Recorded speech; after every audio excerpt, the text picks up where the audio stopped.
오시느라 고생 많으셨고 저도 고생 많았습니다 오늘. 네, 네. 오늘도 이 즐겁고 유익한 시간이 돼야 될 텐데 그랬으면 좋겠어요.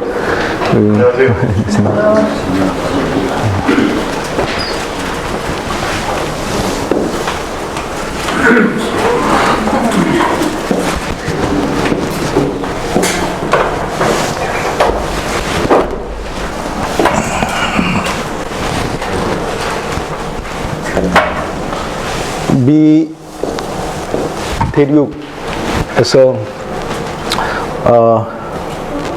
가장 역사적인 도시가 하나 있죠. 물론 보스턴이죠. 보스턴만큼 미국의 역사적인 도시는 없습니다. 보스턴 바로 아래 이제 조그만 도시가 플리무스라고 미국의 국부 청교도들이 1620년에 세운 도시고, 그 이후로 영국의 앵글로색슨 영국 이민자들이 와서 미국을 세울 때, 미국은 흔히 여기 이제 아팔라치아 산맥, 여기 로키 산맥 이렇게 큰 두 개 산맥이 있습니다. 그래서 이걸 여기 걷는 게 1차 서부, 여기 걷는 게 2차 서부라고 제가 지난 시간 말씀드렸고, 이 보스턴에서부터 미국의 역사는 사실 시작합니다. 그런데 그 보스턴 위에 가보면 여기 살렘이라는 도시가 있습니다. 살렘 평화라는 뜻이죠. 평화라는 뜻. 그런데 사실 살렘은 평화라는 도시 이름과는 달리 평화롭지 못한, 역사적으로 참으로 치욕적인, 미국에 있어서 수치스러운 사건이 하나 일어납니다. 아직 그 중세에 마녀 사냥했던 그런 잔재가 이 소위 신대륙에 올 때는 중세의 많은 잔재들을 유럽 대륙에 놓고 왔다 생각을 했는데 그렇지 않았다는 것이 이제 이 살렘에서 일어난 사건이죠. 그래서 살렘에서 소위 마녀 사냥이라는 살렘 위치 트라이얼이라는 사건이 1690년경에 일어나요. 아직 미국이 건국되기 약 한 100년 전에 그곳에 있는 소녀들이, 오늘날 청소년들이 가끔 산에 가서 이상한 짓 하잖아요. 청소년들이 이상한 짓, 소녀들이 모여서 자기들끼리 모여서 이상한 짓 하다가 어른들에게 발각이 됐는데, 당신 아직 이제 근대적이고 과학적인 사고를 사람들이 온전히 하기 전이니까, 심지어는 벤자민 프랭클린이 아직 태어나기도 전이라 천둥 번개가 전기에 의해서 제어될 수 있다는 것도 알기 전이었어요. 우리는 이제 건물에 피뢰침 세우면 피할 수 있다는 사실을 그로부터 100년이 지나서야 알게 되는 겁니다. 그러니까 여전히 이 신대륙에는 미신적 사고가 있었는데, 그 아이들 5명이 이제 닭 잡고 닭의 목에 베고 피도 서로 바르고 이렇게 하다가 이제 어른들에게 발각이 됐어요. 그런데 이제 미국은 처음에 이제 청교도들, 즉 기독교인들의 그 철저한 어떤 공동체였기 때문에 니들 혹시 그 마녀 놀이 한 게 아니냐 이렇게 했습니다. 사실 아이들은 호기심으로 그런 놀이를 했지 그게 진짜로 한 건 아니죠. 그래서 이제 이거를 이제 살렘에 있어서 5 소녀들의 이제 그 산에서 그런 놀이를 했던 일로 인해 우리가 소위 살렘 마녀 사냥이라고 부르는 엄청난 사건으로 비화가 됩니다. 이 아이들이 소위 마녀, 즉 마법에 걸렸다 이렇게 해서 모아가지고 이제 취조를 하기 시작을 했고, 심지어는 이 아이들조차도 매어달릴 수, 목매달아 죽일 수 있습니다. 갑자기 분위기가 이상해졌어요. 그러자 이 아이들이 하도 이제 어른들의 그 강압적인 분위기가 있으니까 그 아이들이 정말로 자기가 마녀를 만났고 산에서 만났고 그 마녀에 의해서 영향을 받았는데, 우리 동네에 또 마녀에 영향받은 사람들이 있다 이렇게 얘기를 하면서 마을 사람들 이름들을 대기 시작합니다. 자기들이 싫어하고 평소에 그 약해 보이고 가난해 보이고 한 사람. 그래서 19명이 이제 교수형에 처해지게 됩니다. 이게 미국의 수치이죠. 그래서 이제 이 살렘에 이걸 마녀 사냥이다 이렇게 부릅니다. 그런데 이 살렘의 마녀 사냥의 사건이 일어날 때 보스턴 아래쪽에서 소위 살렘이 우리가 천안아산 거리만큼 떨어져 있어요. 그래서 보스턴에서 이제 순회 판사가 올라와서 재판을 했는데, 이 판사는 자기 마음으로는 이게 마녀의 영향받은, 소위 마법에 걸린 여자들 또는 그들이 지목한 동네 주민들이 도저히 그 악마, 사탄의 주술의 메인 사람들이 아닌 것 같아요. 그럼에도 불구하고 우리가 어떤 한 개인의 신념이 조직적 그리고 운동 전체의 선동과 광기를 이길 수 없는 경우가 있어요. 결국에는 그 판사가 시월이라는 판사인데, 토마스 시월이라는 판사가 사형을 언도를 해서 그 19명이 죽습니다. 근데 그 19명 중에는 신실한 사람들도 있었거든요. 근데 이제 그들에게 판사가 이렇게 제안을 해요. 당신들이 악마의 영향을 받았고 한때 악마에 조종당했다고 고백만 해라. 그러면 도망갈 수 있게 해주겠다 그래요. 그런데 이제 그 중에 있는 많은 사람들이 나는 크리스찬이고 내가 악마에 조종받은 적이 없는데 내가 왜 악마에 조종받았다고 내가 해야 되느냐. 그래서 목매달아 죽으면서 이 사람들은 자신들이 악마의 소위 주술에 걸려서 마을 사람들을 저주하는 그런 존재가 아니었다는 사실을 증명하려고 주기도문을 외우면서 죽어요, 사람들. 근데 19명이 매어달려 죽고 엄청난 비극이 됐죠. 그로부터 이제 몇 년이 지나서 광기가 젖어드니까 그제서야 비로소 사람들은 이것이 우리의 큰 실수구나, 잘못이었구나 하는 사실을 알게 됩니다. 그 이후로 이제 유럽 대륙에서는 가끔 있었던 마녀 사냥이 미국의 신대륙에서는 이후는 전혀 발생하지 않습니다. 이것이 마지막 미국의 신대륙의 마녀 사냥이죠. 이 사건이 있고 나서부터 토마스 시월이라는 판사는 나중에 소위 회계문을 발표를 합니다. 반성문을. 나는 비겁한 판사였다. 이렇게. 이제 이러한 사건들을 통해 이제 미국의 역사는 이걸 숨기기보다는 이것을 미국의 이제 중학교나 고등학교 역사에도 살렘 마녀 사냥의 사건들을 자세히 기록을 해놓습니다. 미국의 수치이죠. 그런데 이 수치를 기록하는 이유는 이 수치를 통해 우리가 그러한 수치를 다시 재현하지 말아야 되기 때문에 써놓는 것이죠.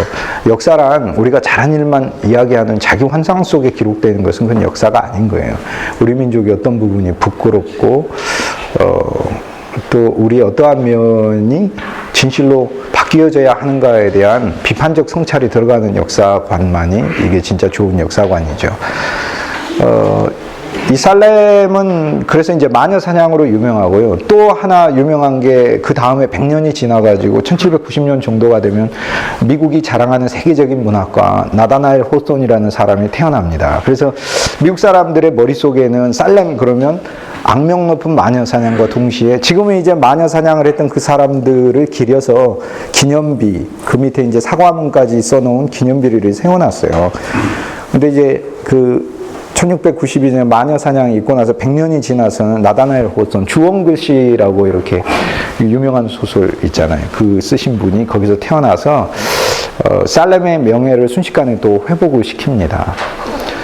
그로부터 이제 약 100년 정도가 또 지나게 되면 그 살렘에는 엄청난 일이 또 우리 역사와 관련돼서 하나 일어나게 되는데 1883년에 우리나라하고 미국이 수교를 맺고 우리나라는 공사관을 설치를 합니다. 그때 대사관을 설치할 형편이 안 되기 때문에 공사관을 설치를 하고 우리는 미국에다가 또 거꾸로 그곳에 어떤 건물을 세워서 우리나라 외교 시설을 설치할 수가 없어요. 그러나 수교를 맺었기 때문에 사신을 보내서 당시 미국의 대통령이 아서였는데 아서 대통령이 워싱턴 DC까지 가서 인사를 하라고 고종임금님이 사절단을 보내죠. 그 사절단을 1883년에 간 보빙사라고 부릅니다.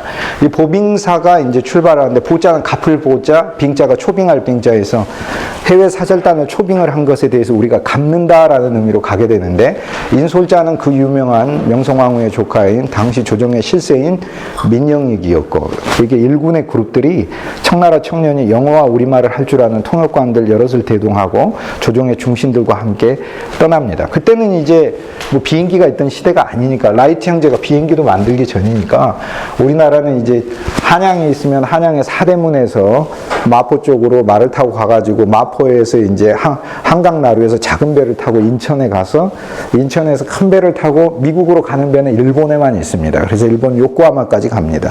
요코하마에서 미국 가는 배를 타고 이제 샌프란시스코까지 오게 되죠.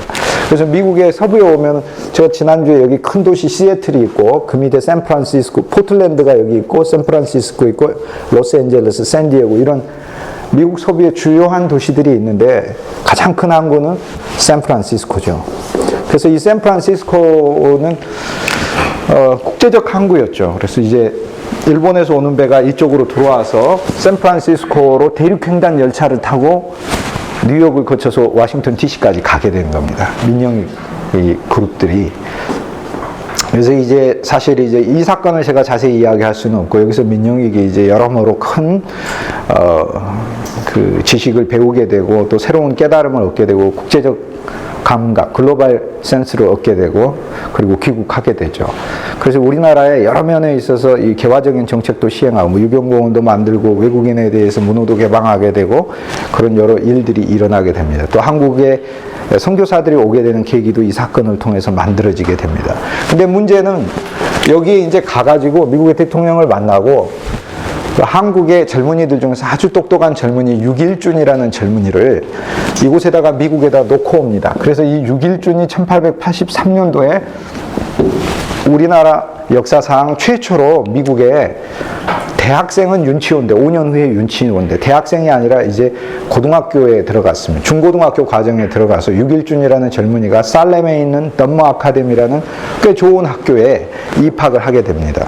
그 나이는 이미 20이 넘었지만은 자기보다 10살이나 아래인 이 미국의 중학생, 고등학생들 그 놀림을 받으면서 이제 미국의 신식 교육을 혼자서 받습니다. 받아서 결국에는 그 덤머 아카데미라는 고등과정도 졸업하고 미국의 보스턴 대학교 1학년까지 다니다가 1885년에 이제 국내 정세가 워낙 갑신정변 1884 12월 달에 일어나고 혼란스러워지니까 바로 귀국하게 돼요. 그래서 우리 민족에 있어서도 살렘은 육일준이 가서 공부한, 소위 한민족 역사상 첫 사람이 가서 공부한 그 흔적과 자취가 있어요. 그래서 보스턴을 방문하면 처음에 이제 한인들이 대부분 살렘에 올라가서 살렘을 구경하면서 마녀 사냥에 대한 유적도 보고 나다날 호선 문학관도 보고 거기 덤머 아카데미의 육일준 기념관이 15년 전에 세워졌어요. 그래서 그 육일준 기념관도 이렇게 보면서 130년 전에 한민족 역사상 처음으로 미국 땅에 와서 공부했던 그 사람을 이렇게 보게 되는 거예요. 그런데 미국에는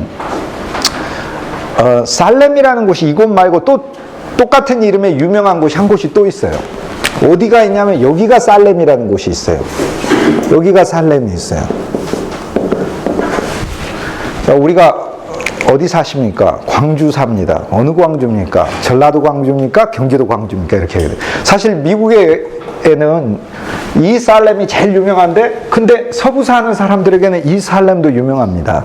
왜 유명하냐면 이게 서부가 로키 산맥이 개척이 되면서 맨 위에 오레곤 지역이라는 부터 개척이 됐는데 그 오레곤 지역의 가장 첫 번째 도시가 살렘이거든요. 근데 이 사람들이 살렘이란 이름을 붙인 것은 동부에 있는 살렘에서 살다가 여기 와서 살렘이라고 붙였어요. 그래서 지금의 오레곤 주는 우리나라하고 자매 결연을 맺은 주입니다. 그러니까 미국의 많은 주들 중에서 오레곤 주는 한국의 드라이버 라이센스를 가지고 가면 필기 시험만 통과하면 바로 미국의 드라이버 라이센스로 바꿔줍니다. 그리고 오레곤 주에 있는 이제 비버튼이라는 시는 우리 천안시하고 또 자매 결연을 맺은 시입니다. 그리고 오레곤의 많은 도서관에는 우리 한국 도서관에서 읽혀지는 그런 책들도 있어요. 여기 있어요. 그래서 오레곤 지역의 수도가 살렘이에요. 이 지역에서는 유명해요. 살렘이라는 곳이. 제가 5년 전에 안식년을 받아서 미국에서 살렘 인근 오레곤 포틀랜드에 제가 1년 동안 이렇게 있었던 적이 있어요. 그런데 이제 6.25 전쟁 기념일이 오면은 한인들이 6.25 참전용사들에게 이제 식사도 대접하고 또 감사의 뜻을 표하는 그런 행사를 갔습니다. 그 행사를 갔는데 그 행사가 이제 살렘이 오레곤 주의 수도이기 때문에 오레곤 주에서 제일 큰 도시는 포틀랜드, 주의 수도는 살렘. 갔는데 그 행사를 가지게 됐는데 그 참석했는데요. 거기에 이제 한국에서 제가 실명을 말씀드리지 않겠어요. 그 유명한 국회의원이세요. 방문을 하셔가지고 축사를 했습니다. 축사를 한 거를 이제 옆에서 영어로 우리말과 영어를 잘하는 이제 2세가 통역을 하죠. 근데 이분이 축사를 하면서 뭐라고 축사를 하냐면 살렘은 미국의 역사에서도 정말로 유명한 곳입니다. 이 살렘은 미국의 역사에 위대한 문학가가 태어난 곳이고 우리 한국인이 처음으로 와서 공부한 곳이고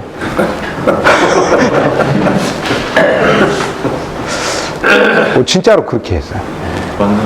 이름은 맞죠? 이름은 맞죠. 이름은 맞는데 그곳 살렘은 여기 살렘이고 여기 아, 검색을 이렇게 하셨어요? 그렇죠. 그러니까 이것이 엄청난 실수예요. 그러니까 사실 살렘에 오면서 살렘이라는 것을 인터넷에서 검색하면 매사추세츠 주 위에 있는 그 매사추세츠 주 안에 있는 저쪽에 살렘이 가장 유명한 곳인가 당연히 그쪽에 정보들이 나오겠죠.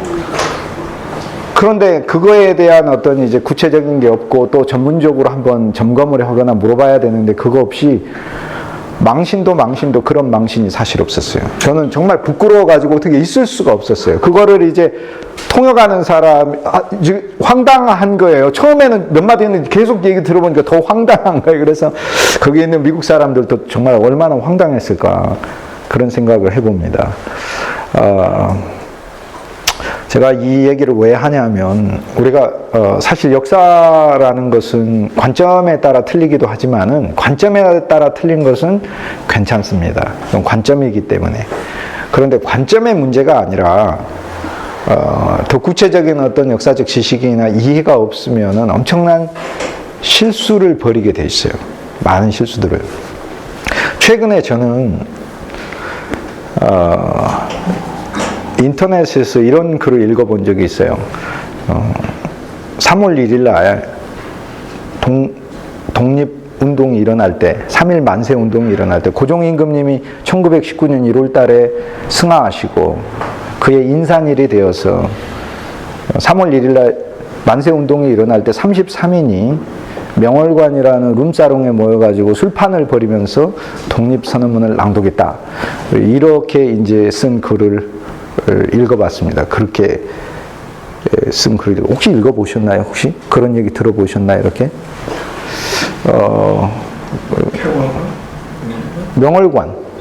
명월관인데 그곳을 태화관이라고 이제 부르게 되죠. 태화관이라 부르게 되는 게 아니라 원래 태화관이었죠. 근데 이것이 제가 이 얘기를 하는 이유는 제 강의가 녹화가 되고 유튜브에 올라가기 때문에 제가 일부러 이 얘기를 하는 겁니다. 우리 그 YMCA 조회수 보면은 막 3,000명씩 조회를 하잖아요. 또 듣고 사람들이. 그러니까 이거는 정말로 너무나 무지한 소리예요. 보통 무지한 게 아니에요. 태조 이성계가 한양을 도읍을 정했잖아요. 정할 때 성을 쌓고 성을 무조건 이렇게 쌓고 살아라 이렇게 하지 않아요. 먼저 지역을 본 다음에 성을 쌓기 전에 한 중심을 정합니다. 이 중심을 정해서 성을 쌓습니다. 언제나 그렇습니다. 자연적으로 이루어진 도성은 그 사람들이 사는 그 구조를 보고 산세하고 어울려서 성을 쌓지만 수도로 삼기 때문에 먼저 중심을 정하고 저 넓은 땅에 한양 성에서 어디가 중심이냐 중심을 정하고 그 중심을 둘레로 이렇게 성을 쌓습니다. 그래서 성을 쌓아서 인의 예지 방식으로 문을 전환한다고 그랬죠. 그래서 인을 흥하게 한다 흥인문, 예를 돈독하게 한다 돈이문, 의를 돈독하게 하고 예를 숭상한다 해서 숭례문이라고 부르고, 북쪽은 경복궁이 있어서 출입을 엄금해서 지자를 빼버리고 조용할 정자를 써서 숙정문이라고 이렇게 부르게 됩니다. 북대문이 있기는 해요. 평민들은 흥이문, 돈이문, 숭례문 이렇게 부르고, 집안에 뼈대가 있으신 분들은 흥인문, 돈이문, 숭례문 이렇게 이제 부르게 됩니다. 이것이 바로 중심이에요. 중심. 그래서 이곳에다가 태조 이성계가 표지석을 세웁니다. 저곳이 한양의 중심이에요. 한양의 중심 위에 여기에다가 종을 놓고 사람들을 알립니다. 시간을. 우리는 지금 시계가 있으니까 보고 하지만 그때는 종초살. 그 종을 중심으로 해서 길을 내는 걸 종로라고 이렇게 부르게 돼요. 저 중심을 태화라고 부릅니다. 저 중심. 저 중심이 태화예요. 이곳이 바로 한양의 중심이에요. 이곳은 표지석을 태조 이성계가 세웠고 고종임금도 그곳을 중심으로 했어요. 그래서 이곳은 대대로 유명한 세도가의 집이 됩니다. 세종대왕의 8번째 아들 영대군이 그 영대군의 사위 구수영이라는 사람이 거기 살기 시작했고, 조선 후기에는 안동김 씨가 저곳에서 살기 시작을 했고요. 저기에다가 정자를 하나 지었는데 그 정자의 이를 태화라고 불렀어요. 크게 화합한다 해서 태화라고 불렀고 중심이기 때문에 한중심. 그래서 그곳을 이름을 태화라고 지역을 부르게 되는 겁니다. 그런데 이 태화는 조선 중신들의 아주 이름난 세도가의 대저택이 되었는데 구획이 3,000평이고 그 안에 기와집만 16칸짜리가 있는 대저택 중에 대저택이에요. 궁궐 다음으로 커요. 자, 조선이 망할 때 1910년도에 누가 이 저택을 차지해서 살았겠습니까? 누가 이곳을 좋아했겠습니까? 이완용이죠. 그래서 이곳은 이완용이가 사들여서 자기 저택으로 씁니다. 그런데 이완용이가 나라를 팔아먹었기 때문에 그곳에서 살면서 이완용이는 자객도 만나게 되고 사람들이 들어와서 불질러서 태워버리려고 막 방화도 하게 되고 그래서 도저히 신변의 안전을 기할 수가 없어요. 그래서 이 자기가 살고 있던 한양의 한중심 태화관을 팔려고 내놨어요. 그런데 아무도 사지를 않아요. 이 집을. 안 삽니다. 누가 이완용이가 살던 집에 가서 살려고 하겠어요. 그리고 너무나 커요. 이 3,000평에 그 안에 있는 게 기와집이 16채인데 그곳에 가서 누가 살려고 하겠어요. 아무도 살려고 하지 않지. 그때 이 기와집을 빌려서 식당으로 하겠다고 안순환이라는 사람이 나와요. 안순환. 이 안순환이라는 사람이 소위 이 태화가 있는 한양의 중심인 이곳을 빌려서 식당으로 요리집으로 사용하는데 그걸 이름을 명월관이라고 불러요. 근데 이 명월관을 룸사롱이다, 술집이다 이렇게 얘기하는데 이런 역사를 몰라도 너무나 무지한 사람이에요. 이 안순환이 누구냐면 고종 임금의 대령 숙수예요. 고종과 순종의 대령 숙수. 대령이란 말은 대령 기다린다는 뜻이고 숙수라는 요리사라는 뜻이에요. 쉽게 얘기해서 청와대 주방장입니다. 조선 후기에 최고의 셰프, 최고의 요리사가 안순환이에요. 대령 숙수예요. 그의 음식 손재주는 놀랄만한 맛을 낼 수 있었어요. 그래서 임금님의 밥상을 늘 차렸었어요. 그런데 1910년 이후로 순종까지 다 사실상 폐위되다시피 하고 대령 숙수의 위치를 궁에서 지킬 수가 없는 거예요. 그래서 이 사람이 나와가지고 명월관이라는 식당을 차립니다. 차려서 전통적으로 궁궐에서만 내려오던 궁중 요리를 일반 사람들이 먹을 수 있도록 궁에서 내려오는 음식의 레시피 그리고 음식의 종류들을 일반 사람들이 먹을 수 있는 대중 음식점을 세우는 거예요. 이것이 바로 명월관이에요. 이 안순환은 최고의 셰프예요. 룸사롱 주인이 아니고. 요리의 역사에 있어서 안순환이라는 사람은 대단한 사람이에요. 이것은 픽션인데, 영화나 또는 만화 중에 식객이라는 게 있는데요. 거기 주인공이 성찬이라는 젊은인데 성이 안씨예요. 왜냐? 그의 조상이 대령 숙수였다. 누구를 의도한 거였냐면 실은 안순환이라는 사람을 의도한 것이라고 볼 수 있습니다.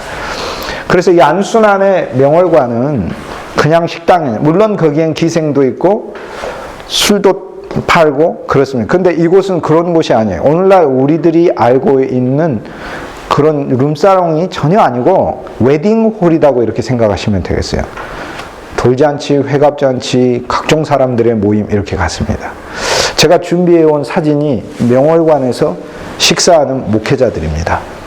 이게 명월관이에요. 명월관에서 식사하는 목회자입니다. 저기가 어디 기생이 술 따르고 뭐하고 하는 거 그런 곳이 전혀 아니에요. 이것은 안순환이 무덤에서 자다가 벌떡 일어날 소리이고 근데 33인이 이곳에서 왜 그러면 독립선언을 낭독을 했느냐. 이유는 여러 가지예요. 첫째, 이곳이 한양의 중심이기 때문에 그래요. 두 번째, 이곳은 이완용의 집이기 때문에 그래요. 이완용에게 정치적인 타격을 입히게 하기 위해서 그래요. 실제로 이완용은 자기 집에서 독립선언이 낭독이 되자 정치적으로 굉장한 공경에 빠집니다. 결국에는 이후에 그는 집을 팔아버리게 돼요. 안순환조차도 이 사건 때문에 이곳 식당을 그만두고 명월관을 더 이상 운영할 수 없게 되고 명동에다가 식도원이라는 또 다른 가게를 차려서 나가게 됩니다. 그가 한 요리집은 우리가 생각하는 그런 룸사롱 막 술 따르고 우리가 그 드라마 사극에서 이렇게 보는 막 기생들 끼고는 그런 것이 전혀 사실 아니에요. 그리고 이곳은 대지가 3,000평이고 식당에 홀들이 16개가 있는데 물론 그 중에 일부는 고관 대작들이 와서 기생들하고 같이 술도 마시고 장구도 치고 보는 거 있었겠죠. 그런데 모든 룸들은 용도가 다 다릅니다. 33인이 손병희 선생을 비롯해서 33인이 독립선언을 낭독하기 위해서 그곳을 예약을 했을 때 안순환은 이미 그곳에서 어떤 일이 일어날 줄 알고 있었어요. 그래서 그 가옥 중에서 가장 안쪽에 있는 이제 룸마다 이름이 있는데 그곳이 변류천지 6호실이라는 거예요. 변류천지 6호실을 빌려놔라. 6호실을 빌려놓고 그 6호실에 한 번도 명월관에 출입하지 않았던 인사들이 목회자가 13명이나 있었으니까 명월관에 와서 뭐 음식을 누가 많이 하고 신석구 목사나 이런 사람들은 명월관에 와서 음식 먹고 이럴 사람들이 아니에요. 그 양반의 영성이나 이런 것들. 그래서 갑자기 모여들고 그 변류천지 6호실 바깥에다는 태극기를 걸어놓고 그곳에는 기생이 옆에 앉아서 뭐 하고 그럴 자리도 아니고 그럴 수도 없어요. 이곳은 그런 곳도 아니고. 그들은 그러면 왜 탑골공원에서 독립선언문을 함께 학생들이나 일반인과 함께 낭독하지 않았는가? 33인이 가지고 있었던 독립운동은 탑골공원만이 아니에요. 우리는 3.1 만세운동이 전국에서 일어난 운동이라는 것을 알고 있어요. 우리가 지금처럼 어떤 생각하는 것처럼 어떤 지도부가 있어서 일사불란하게 어떤 그 함께 사회운동을 해가는 그 대중들과 함께 이끌고 이런 개념이 아닙니다. 우리 민족의 역사에서 처음으로 사실상 이 무장투쟁이 아니라 평화적인 의미에 있어서 전국 각지에서 일어난 그런 만세운동의 관점에서 볼 때 이 양반들은 자기들이 무슨 학생과 일반 사람들의 거대한 어떤 지도를 해야 하겠다는 결정적인 그런 생각을 가진 게 아니에요. 우리가 사회의 한 지도자로서 독립의 의견을 표해야 한다는 그러한 자의식 때문에 그곳을 선택해서 한 것이고, 그리고 나서 일경에게 연락을 해서 자수를 한 게 아니고 우리가 대신 잡혀 들어가자라고 해서 연락한 거예요. 젊은이들과 일반 사람들의 희생을 줄이기 위해서. 사실 3.1 만세운동에서 이 부상당한 사람도 일경에서 맞아가지고 한 사람도 한 4만 명이 넘고, 투옥된 사람도 일시적으로 투옥된 사람까지 합쳐도 한 4만 명이 넘습니다. 이 33인도 한 사람을 빼놓고 32명 전체가 투옥돼요. 길선주 목사 같은 사람은 아들이 죽습니다. 옥에서. 신석구 목사도 옥살이를 하고, 여기 천안 제일감리교회 안창호 목사라는 사람도 33인 중에 한 명으로 옥살이를 하고, 33인 중에서 변절한 사람은 5명에 불과하고요. 13명의 목회자들 중에서는 그 이후로 우리나라에서 목회를 할 수 없게 만들어요. 일경이. 일본 경찰이 교인으로 위장을 해가지고 그 목회자들 교회에 가가지고 계속해서 그 목회자를 강단에서 설교 못하도록 방해하고 쫓아내고, 그래서 33인 민족은사 중에서 목회자들이 13명이 있었는데 그 13명의 목회자들은 그 이후로 사실상 한국에서의 목회 생활을 정상적으로 많은 이들이 하지 못하게 됩니다. 변절하고 관계가 없고 그 중에서 5명만이 변절한 것이고, 이곳은 룸사롱이고 뭐 이래가지고 술판을 벌이고 이런 거하고 전혀 아무런 관련이 없어요. 그래서 이런 그 막지한 이야기들이 소위 역사라는 이름으로 막 이야기될 때 이것은 정말로 웃기지 않을 수가 없다, 그렇게 얘기할 수 있습니다. 저는 그 얘기를 들으면서 그게 생각났다니까요. 제가 미국에 있을 때 오레곤 살렘에 와가지고 매사추세츠 살렘을 얘기한 사람이 생각났어요. 전국적으로 만설이나 종합도들이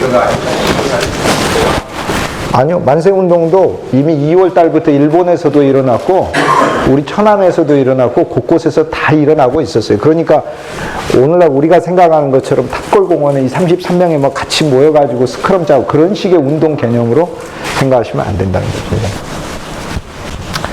그래서 명월관에서 한 것은 단순히 우리가 생각하는 그런 식의 유흥업소, 퇴폐업소가 그게 아니라는 거예요.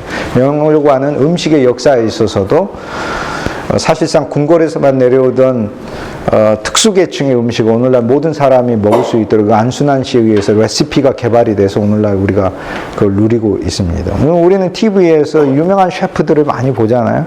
근데 사실 그들의 원조로 올라가면 근대에 있어서 숨어서 어떤 장인 요리, 그 요리와 함께 이것을 일반에게 대중화한 이 다리가 돼주는 사람, 브릿지 역할을 한 그 위대한 요리사가 바로 안순환이라는 사람이에요.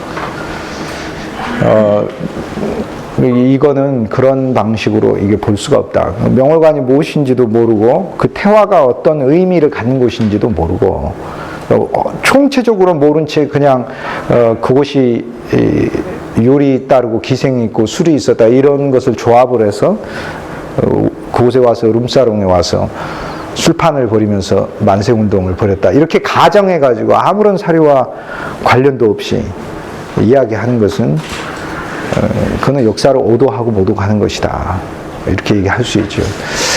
몇 마디 이야기들을 들으면 그 사람의 사실 역사적 지식의 깊이를 금방 알 수 있습니다. 왜냐하면 이것은 마치 요리와도 같은 거예요. 칼질을 보면은 요리사의 실력이 나오듯 몇 가지 사안에 대하여 전개해 나가는 표현들을 보면은 역사에 대한 깊이를 어느 정도까지 이해하고 있는가를 알 수가 있는 거죠. 오늘 우리가 듣는 많은 역사라고 부르는 많은 것들이 사실상 실제 허구들이 많이 있습니다. 거꾸로 오히려 알고 있고 정반대, 진실과는 전혀 다르게 이런 게 있는 거죠. 제가 그거를 여러분과 함께 나누고 싶어서 오늘 이야기로 시작을 했던 겁니다.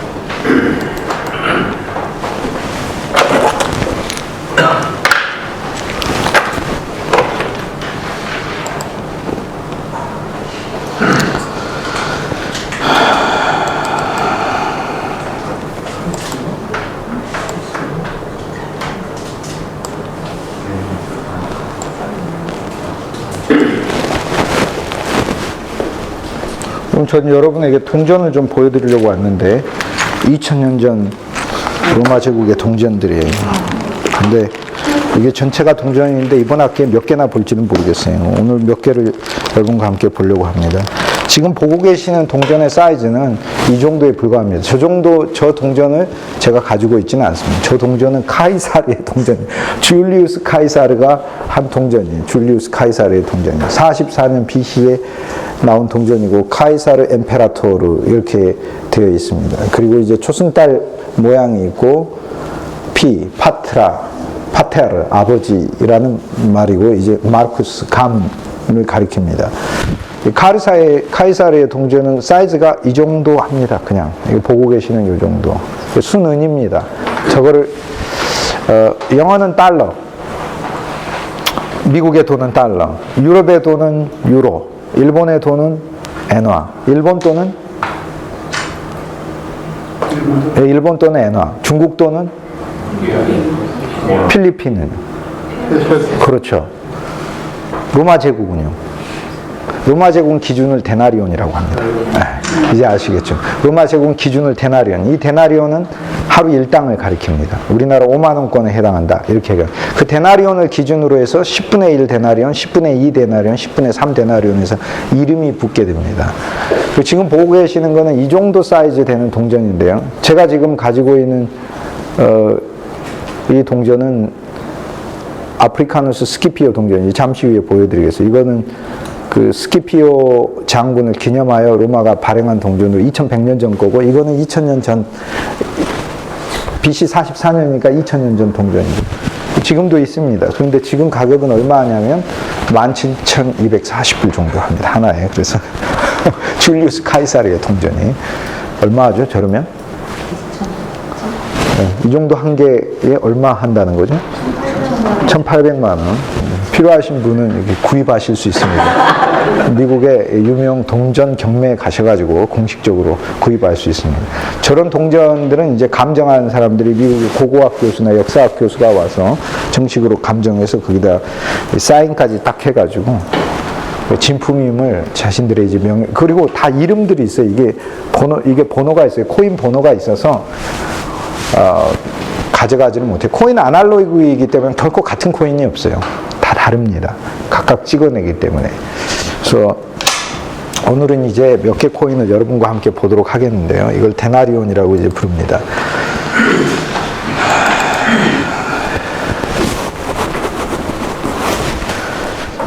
로마 제국이 있기 전에는 알렉산더 대왕의 헬라 제국이 있었고 헬라 제국이 갈라져 있었죠. 그 헬라 제국의 돈은 뭐냐? 드라크마라고 부릅니다. 자, 우리는 이제 데나리온과 드라크마의 차이를 알았어요. 근데 드라크마도 그냥 이 정도 사이즈입니다. 일반적으로 화폐는 은이나 청동으로 만들었었는데, 은이나 청동, 금으로는 화폐를 잘 만들지 않아요. 왜냐하면 워낙 고가였고, 그리고 금은 일반적으로 통용하기가 어려웠습니다. 그래서 금은 덩어리로 있어서, 물론 금화가 없었던 것은 아닌데, 이것은 거의 뭐, 10,000명에 1명 정도 간의 경제적인 거래로 사용되었지, 일반 시장에서 사용되는 것은 금화는 아니었습니다. 그래서 일반적으로는 은화였습니다. 은화. 은으로 동전을 만든 것이죠. 지금 보고 계시는 거는 이제 제가 가지고 있는 화폐 중에서 가장 오래된 화폐입니다. 이거는 2300년 전에 헬라 제국의 화폐입니다. 화폐인데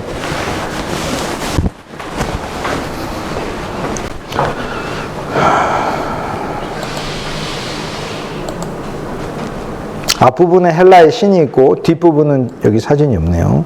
뒷부분은 가문의 이름이 있습니다. 이렇게 집으로 된 가문이 있습니다. 그걸 보시면 되겠어요. 이것도 순은입니다. 여기서부터 이렇게 하나씩 보시면서 보도록 하셔요. 2300년 전 은화입니다.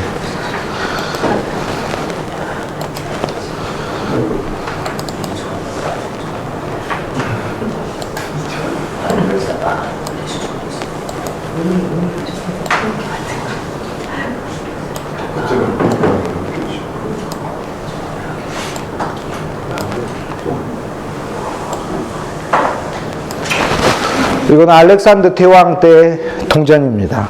역시 마찬가지로 드라크마입니다.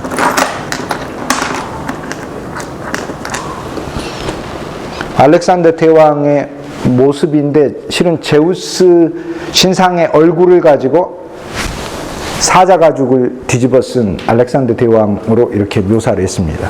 그래서 알렉산더 대왕의 얼굴과 제우스의 얼굴을 이렇게 유사하게 만든 상이에요. 그래서 앞에는 이런 식의 이제 상이 있고 뒤에 보면은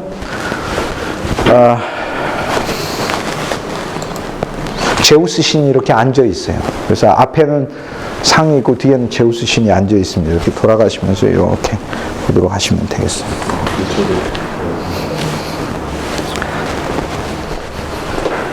알렉산더 대왕의 동전 제가 여러 개가 있어서 보여드릴 수 있습니다. 알렉산더 대왕의 동전은 2300년 정도 된 거예요. 2300년 전에 있었던 화폐 실제. 그렇습니다. 그렇습니다. 이거 지금 얼마나요? 이걸 어떻게 구하셨어요? 제 평생 모은 겁니다. 그 개수 다 알고 계시나요? 개수 다 알죠. 로마 제국의 모든 황제 시대의 동전을 다 하나하나 다 모았습니다. 알렉산더 대왕 때의 동전은 이제 드라크마라고 부릅니다. 이제 데나리온이나 드라크마나 같은 하루 일당인데, 로마는 실용적인 문화였는데, 동전을 만들 때 이제 은으로 만드는 거죠. 그런데 우리는 화폐가 예를 들어 10,000원이다 그러면 국가가 보증하는 신용이 기본으로 돼 있는 화폐인 거죠. 쉽지 예를 들어 종이인 것이지 10,000원의 가치를 국가가 보장하는 거죠. 근데 로마 제국이나 헬라 제국 때는 그것이 자체로 은이기 때문에 자체 밸류를 가지고 있는 겁니다. 자체 밸류. 그래서 이제 사실 심지어는 우리 기독교 역사 성경에도 동전에 대한 이야기는 많이 나옵니다. 우리가 잘 알고 있는 성경에 나오는 비유 중에 보면 탕자의 비유라고 있는데 그 탕자의 비유 바로 앞에 나오는 비유, 누가복음 15장에 3개의 비유가 나오는데 잃은 양의 비유, 그 다음에 잃은 드라크마의 비유입니다. 그리고 드라크마가 10개가 있었다. 드라크마가 10개가 있었다는 이야기는 하루 일당이니까 5만 원 아니면 10만 원이겠네요. 조금 이제 노동의 가치가 있으신 분들은 자기 일당 10만 원이다 이렇게 20만 원 이렇게 생각하시면 되겠고, 노동의 가치가 적은 분들은 5만 원 뭐 이 정도, 그냥 10만 원 정도 이렇게 생각하면 되겠어요. 10개가 있었다. 각각의 하나는 하루 일당이지만은 이걸 가지고 일주일 동안 생활을 할 수 있었어요. 그런데 이제 예수님 비유에 보면 10개의 드라크마가 있는데 하나를 잃어버렸다. 그럼 그 하나를 찾기 위해서 불을 켜고 빗자루질을 하고 마침내 하나를 찾는다. 이렇게 얘기를 해서 그 당시 문화를 보면 알 수 있는, 그 예수님의 이 비유는 가난한 사람의 집안을 묘사한 거라는 걸 알 수 있죠. 가난한 사람이 밖에 하루 종일 나가서 일해야 12시간, 3시간이라 그거 하나를 하는데, 근데 그거를 집안을 청소해서 찾는 것이 훨씬 더 좋은 일이죠. 그런데 사실 이거 드라크마라고 이야기한 것은 뭐냐면은, 드라크마든 데나리온이든 황제의 초상이 항상 새겨져 있어요. 항상 사람의 초상이 새겨져 있어요. 사람의 초상이. 헬라 제국 때도 그렇고 로마 제국 때도 그렇고 모든 동전에는 그 당시에 황제의 초상이 새겨져 있어요. 근데 이 황제들은요, 재밌게 자기가 황제를 6개월 동안 해도 찍어냅니다. 1년을 해도 자기 동전을 수백만 개를 찍어서 뿌립니다. 그리고 전임 황제의 동전을 다 수거를 해가지고 녹여가지고 새 자기 얼굴을 박아가지고 다 돌리고, 그게 찍히고 있는 동안에 암살당해가지고 황제가 바뀐 경우도 있습니다. 황제의 제위가 길수록 그의 동전이 많고 그러겠죠. 지금까지 내려온 동전이나 이런 게 많겠죠. 알렉산더 대왕의 동전은 제가 2개만 가지고 있고요. 로마 제국의 데나리온이든 헬라 제국의 드라크마이든 같은 가치예요, 사실상. 그런데 동전을 만들 때 이 은의 가치를 속입니다, 가끔. 안에다가 이 합금식으로 만들어서 속에 있는 밸류를 속이게 되죠. 속이게 되니까 사람들이 헬라 제국, 알렉산더 대왕의 제국에서 유통되어 만들었던 이 드라크마가 데나리온보다 똑같이 일당이지만 더 가치 있는 것으로 선호하게 됩니다. 그래서 드라크마를 사람들이 더 좋아하게 됩니다, 데나리온보다는. 그리고 데나리온은 은의 무게를 자꾸 속이게 돼요. 그래서 이 경제적으로 많은 이제 인플레이션도 나중에 가져오게 되고 그렇습니다. 드라크마 말고 드라크마를 4개를 합치게 되면 이제 테트리스라는 게임을 보면 4줄을 짝대기 하나 넣어서 없앴으니까 테트라라는 말이 4라는 뜻인데, 드라크마보다도 더 큰, 가장 큰 단위의 돈이 하나가 있어요. 그거를 셰켈이라고 부르고요. 셰켈이라고 부르는데, 셰켈이라고 부르면서 드라크마 4개. 그러니까 약 40만 원 가치라고 할까요? 우리식으로 하자면. 한 드라크마가 하루 일당 10만 원이니까 4드라크마 정도 되니까 한 40만 원 정도 된다고 하겠네요. 이 셰켈이라고 부르는 동전은 이렇게 생겼는데,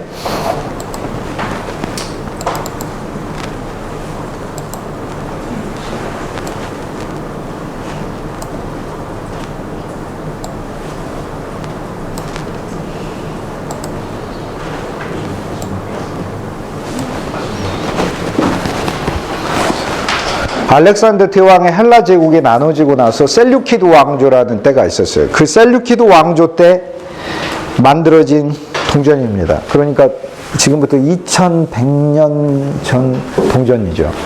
근데 이것이 제가 가지고 있는 동전 중에서 그 당시 가치로, 지금 가치 말고, 지금 가치는 역사적 가치, 또 동전의 상태 이거에 따라 달라지지만 그 당시 가치로 가장 비싼 겁니다. 이것이 바로 세켈이라는 거고, 드라크마 4개의 가치를 가진 것이고, 세켈은 어디서 나오냐면 세금을 낼 때 세켈을 주로 많이 사용하고요. 심지어는 이스라엘 같은 경우도 유대인들이 성전에다가 세금을 낼 때 반세겔을 성전세로 내야 했습니다. 그러니까 1년에 내는 성전세가 우리식으로 하자면 의무적으로 12세 이상의 성인이 해야 되는 헌금이 반세겔이니까 약 20만 원 정도였다. 이렇게 생각하면 되겠네요. 세켈이 세겔고 그거랑 같은 단어예요. 세켈, 세겔 같은 단어예요. 우린 그냥 기억으로 쓰지만은 발음은 쉐켈이라고 하는 거죠. 그래서 이 이스라엘 사람들은 쉐켈을 못 만듭니다. 왜냐하면 속국으로 있기 때문에 동전을 청동화폐만 만들 수 있고요. 은이나 금화를 이스라엘은 속국은 만들 수가 없어요. 지배하는 국가만이 동전을 만들 수 있어요. 그래서 이스라엘이 만들어낸 동전은 아주 작고 쉽게 해서 1,000원짜리, 2,000원짜리 청동 화폐만, 청동 동전만 만들 수 있고 은이나 금으로 된 화폐는 이스라엘은 만들 수가 없어요. 근데 예외적으로 딱 한 번 허락을 받고 만든 적이 있기는 해요.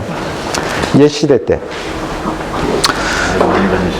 성전에서 그래서 이제 세금을 걷어들일 때 드라크마를 선호를 했고 드라크마뿐 아니라 이제 세켈로 된 거를 가져와서 주로 많이 헌금을 했죠.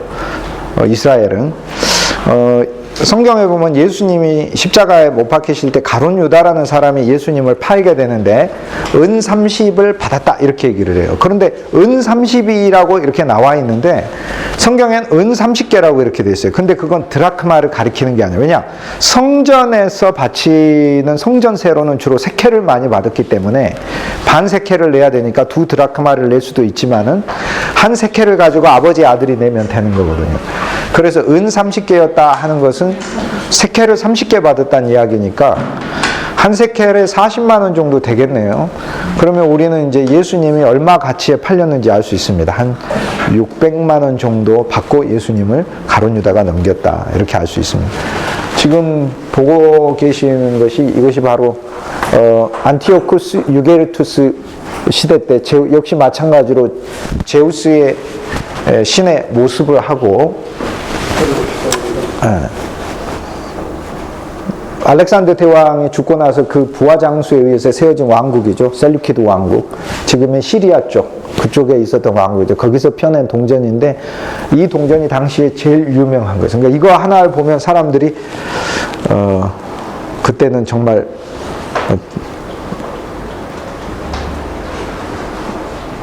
너무나 탐냈겠죠. 그 뒤에는 독수리의 모습입니다. 이게 가문의 문장이 그 셀루키드 가문의 문장이었는데 그래서 이거를 보시면 되겠습니다. 이게 순은입니다. 4개로 드라크마 4개로 이루어진 가치다 이렇게 생각하시면 되겠습니다.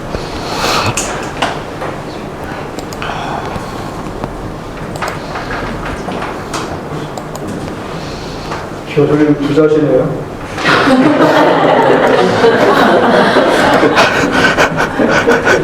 부자인가요? 2,300년의 역사적 가치가 있는데 아니 왜 역사적 사실 세속적으로 보시는 거예요? 저희 하나씩 나눠주시면 안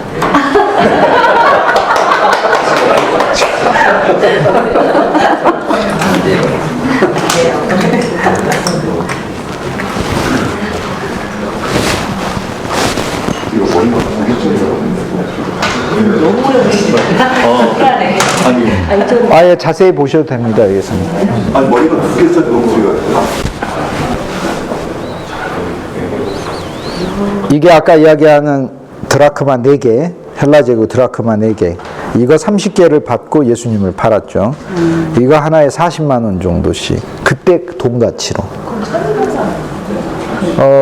그렇죠. 뭐 600만 원에서 1200만 원 사이. 1000만 원 정도 받고 예수님을 팔았다. 이렇게. 네? 30개를요. 성전에 있는 성전 대제사장 유다한테 줬죠. 네. 예수님 네가 정보 넘기면 우리가 예수님 못 박을 테니까 정보를 어디 있는지 넘겨라. 그래서 사실 이제 성경에는 이렇게 되어 있죠. 유다는 돈을 받고 예수님을 넘긴 거고요. 예수님의 비유에 보면 마태복음 13장에 보면 이런 비유가 있어요. 어떤 사람이 보물을 만나면 자기 재산을 다 팔아 이것을 샀느니라 이렇게 되어 있어요. 그래서 사실 이제 그 신앙을 갖는다는 것, 예수 그리스도를 믿는다는 것은 예수님을 사는 겁니다. 그런데 유다는 거꾸로 예수님을 팔아버렸어요. 사실 어떤 사람이 크리스찬이 된다는 것은 자기가 예수님을 샀기 때문에 대가를 오히려 자기가 지불하는 겁니다. 거꾸로.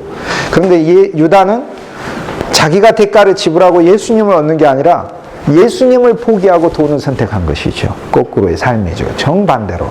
그런데 그렇게 해서 선택한 그 가치가 그의 인생을 막 바꿀 만한 획기적인 돈도 아니고 기껏해야 600만 원, 700만 원, 1000만 원짜리에 바꿔버린 거예요. 그거는 이제 단순히 신앙을 저버렸다는 그런 의미만이 아니라 굉장히 영적 의미가 있는데, 사실 어떤 물질적 가치를 위해서 그리스도 예수를 믿는 게 유다로서 믿는 것이죠. 세상의 영광을 위해서 믿는 거. 사람이 예수 그리스도를 믿는 거는 예수님을 사는 건데, 사람마다 산 가격이 다 달라요. 사람마다. 우리가 그러니까 오늘날 많은 그리스도인들이 예수님을 실은 산 거예요. 그런데 사람마다 낸 값이 다 다릅니다.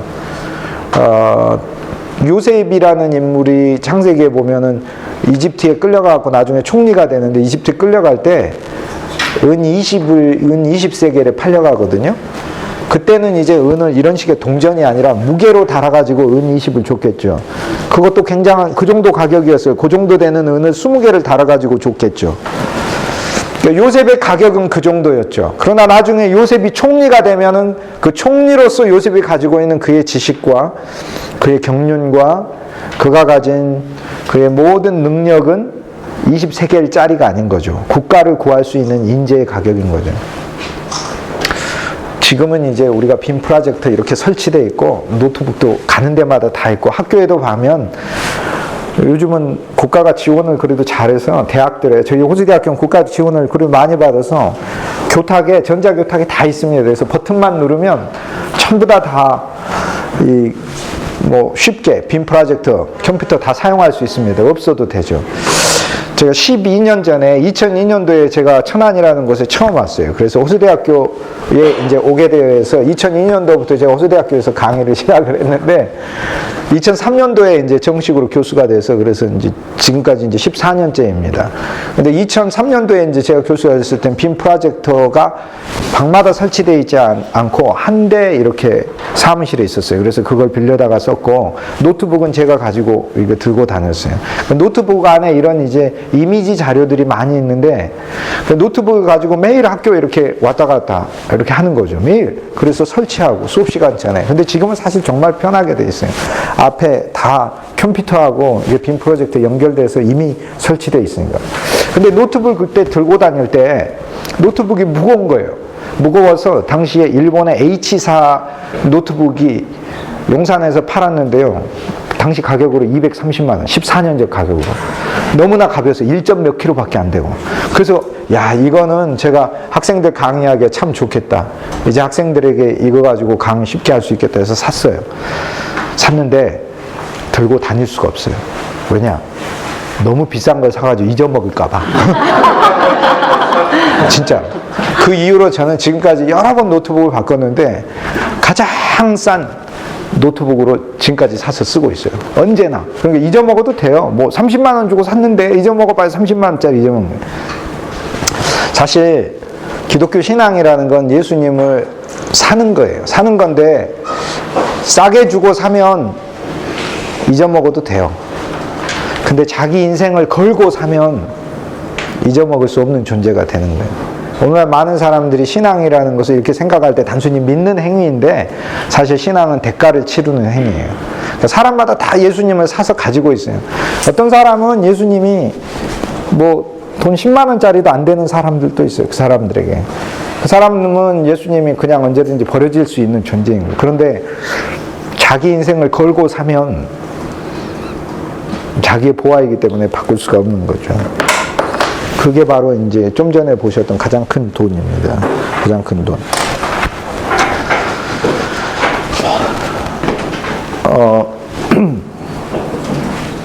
로마 제국이 세계를 정복을 하면서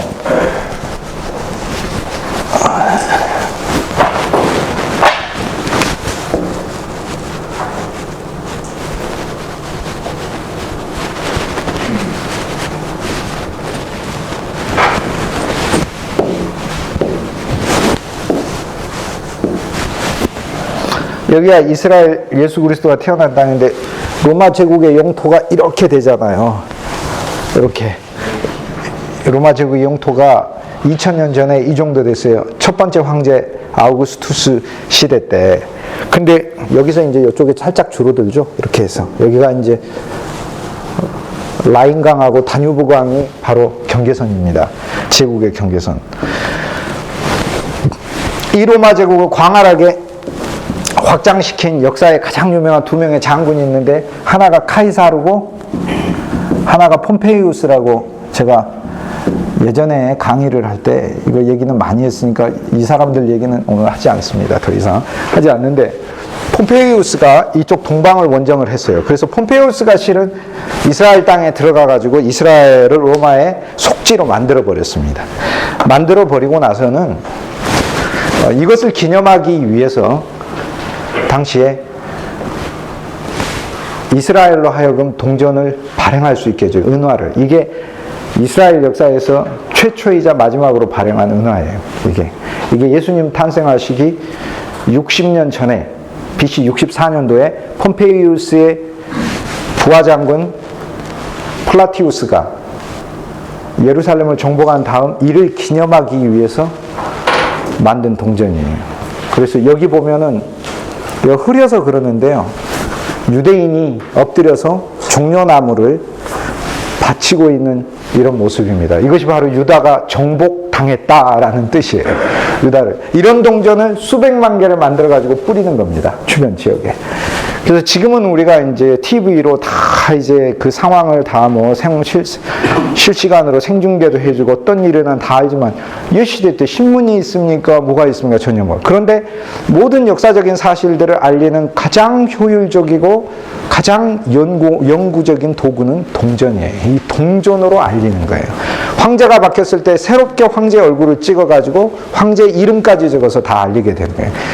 그래서 로마가 이스라엘을 점령을 하고 나서 이스라엘에게 허락을 한 번 딱 해줘. 은화를 발행할 수 있다. 그런데 그 은화를 발행하라는 그 은화가 어떤 모습을 반드시 담아야 되냐 하면은, 유대인이 엎드려서 종려나무 가지를 로마에 바치는 모습으로 은화를 발행할 수 있게 해줍니다. 그래서 이 은화를 발행하고 앞면에는 폼페이우스의 부하장군의 얼굴을 넣어서 만들었습니다. 그래서 이 동전은 2000년이 좀 더 된 동전이니까 드뭅니다. 이 동전은 구하려고 해도 구하기가 어려운 동전입니다. 그래서 저도 한 개밖에 없는데, 이 동전이 돌아가면서 이렇게 보도록 하시면, 여기 있는 동전 중에서 가장 비싼 동전 중에 하나다, 이렇게 얘기할 수 있습니다.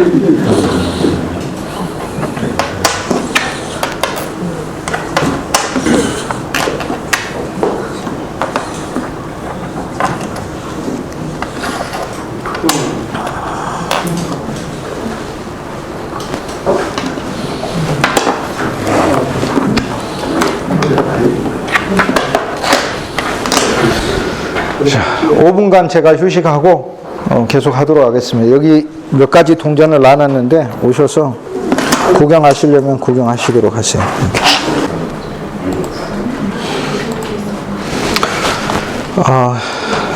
자, 이제 이거를 한번 보도록 하겠습니다. 여기 가운데 이렇게 있는 동전은, 이것도 2000년 전 동전인데요. 로마는 이제 아우구스투스 황제로부터, 이제 첫 번째 황제, 예수님 태어나실 때 황제니까 2000년 전이겠죠.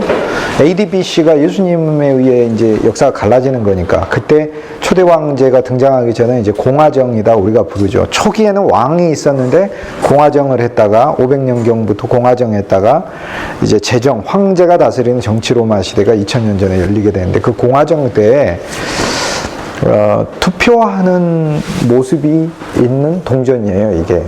그래서 이게 표를 받아가지고 가서 투표하는 민주주의의 산 증거가 되는 동전이에요, 이것이. 그래서 이 동전은 낫습니다. 이제 전문가가 되셨네요, 이제.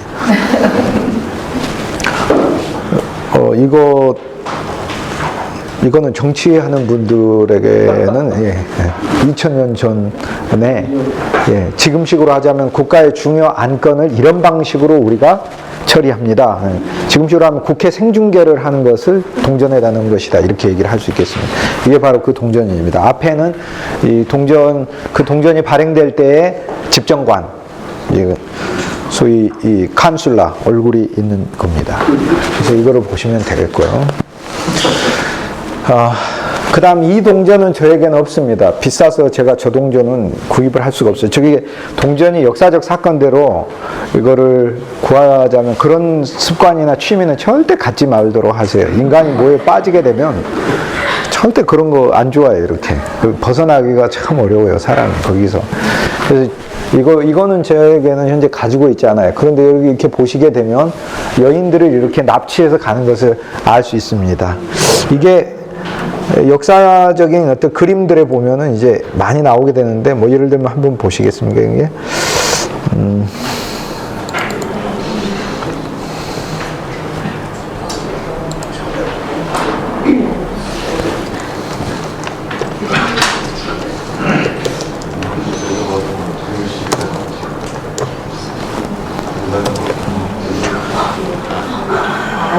앉았으면 좋겠네요. 아니, 이런 이런 뜻이 특정인에 대한 거를 일반화시켜서 저 이건 좋아해요.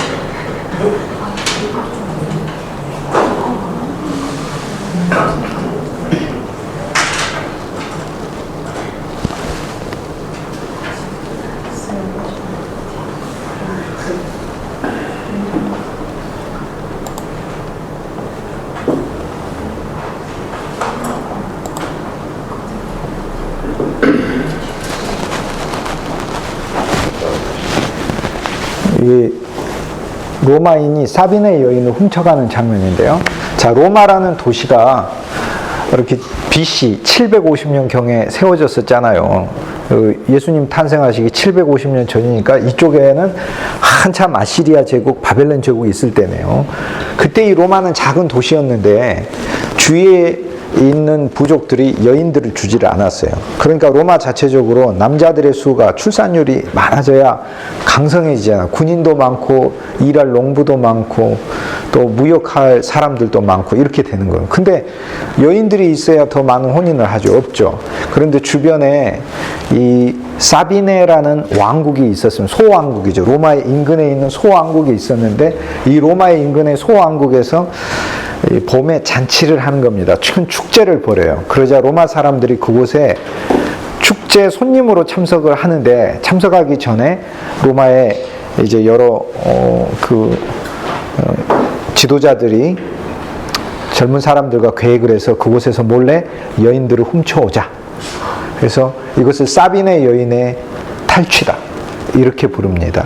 그래서 이 사비네 여인을 훔쳐오는 그림들이 역사에 참 많이 나와요. 이렇게 그 여인들을, 이렇게 벌거벗은 여인들을 이렇게 데려오는 그림들. 이렇게 해서 데려와가지고 그 여인들을 아내로 삼습니다. 그 살다 보면은 이제 뭐 그 가족이 되는 거죠. 그런데 무수히 많은 수백 명의 여인들을 사비네 왕국은 잃어버렸기 때문에 이 여인들을 이제 다시 되찾아야 되겠죠. 또 되찾을 뿐만 아니라 로마는 복수를 갚아야 하기 때문에, 로마에게 복수를 갚아야 하니까 옆에 있던 사비네 왕국의 타티우스라는 왕이 군대를 이끌고 로마를 침공하게 됩니다. 그때 침공하게 될 때 역사에서 이제 많은 그림 중에 하나가 이 사비네 여인의 탈취, 이런 그림들이 유명하고, 그래서 이 그림을 가지고 소위 만든 동전이 바로 이거예요. 이게. 근데 이 사건 자체는 BC 750년 전에 일어나고, 이 동전은 BC 100년경 정도에 나온 동전이에요. 그러면 왜 저 동전에서 그 사건들을 넣느냐? 그거는 로마인들에게 역사 교육을 시키는 자기들의 기원을 설명해 주기 위한 동전이에요. 이런 동전들을 또 수십만 개를 통해 가지고 로마 제국 전역에 하면서 우리 로마인의 뿌리가 한쪽에서 사비네 여인들을 통해서 이렇게 왔다. 근데 이 사건이 사실 수치스러운 사건만은 아니에요. 왜 아니냐면 이 사비네 여인들이 아주 현명한 여인들이었습니다. 쉽게 얘기해서 로마의 주변에 사비네 왕국의 타티우스 왕의 침공을 하자 이미 사비네 여인들은 로마인들을 남편으로 두고 있었잖아요. 그런데 침공해 온 사람들은 자기의 형제들이고 자기 부모들과 연관되어 있는 친척들이잖아요. 그래서 이때의 큰 전쟁이 벌어져서 살육이 이루어지려고 하는 찰나에 사비네 여인들이 나서서 이거를 중재를 합니다. 그러니까 쉽게 얘기해서 이 여인들을 이렇게 탈취해온 이 사건을 통해 이 로마인들이 당시에 기원이 어디에서 왔는가 이것도 설명하지만은 그거를 통해서 역사적으로 화해하고 하나가 되었던 사건을 각 문화가 얽혔다는 것을 이 로마 제국에 있는 곳곳에 많은 사람들이 새로 얻어지는 그 식민지에 이걸 알리기 위해서 이러한 동전들을 또 수십만 개를 만들어서 제작해서 뿌립니다. 그런데 이제 저 동전은 지금 2000년이 됐는데 지금도 아주 희귀하게 극히 드물게 발견되기도 하고 또 소장자들이 내놓기도 하고 그렇습니다. 그런데 워낙 가격이 비싸기 때문에 구입할 수가 없습니다. 뭐 기본적으로 저런 거 뭐 하나에 몇십만 원, 100만 원 뭐 이 정도 하니까 할 수가 없어요. 뭐 10개 사면 돈 1000만 원이 어떻게 삽니까? 이게 살 수가 없는 거예요, 이게.